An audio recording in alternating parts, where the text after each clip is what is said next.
Thank you, Mr. Chairman. First of all, I want to say it was music to my ears to hear the ranking member take such a strict construction view of the impeachment clause.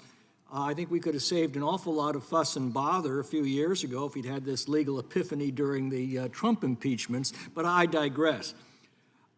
I think this bill would add a degree of stability to what's become a terribly unstable relationship between the executive branch and the legislative branch with respect to what constitutes faithful execution of the law.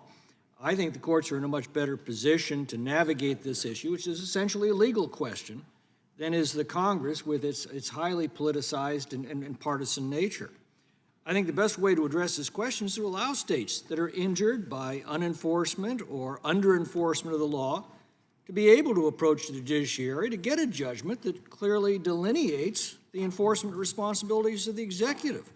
That judgment would provide all parties with a very clear, bright line as to the executive's legal responsibilities to enforce the law. And as long as they operate within these boundaries, they are unimpeachable, period.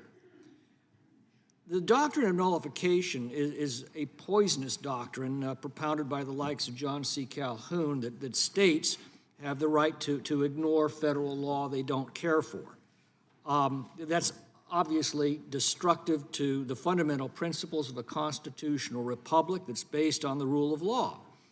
But what we're seeing today with respect to immigration law is an assertion of presidential nullification, that the executive can simply ignore or minimize laws that he doesn't like. And that, too, is destructive to the rule of law.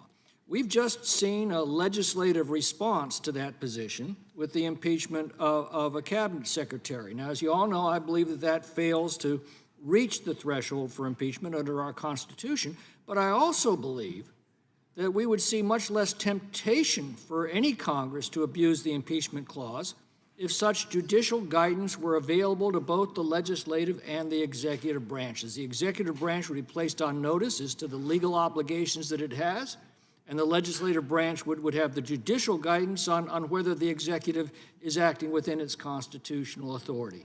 I hope my colleagues will consider that and support this bill.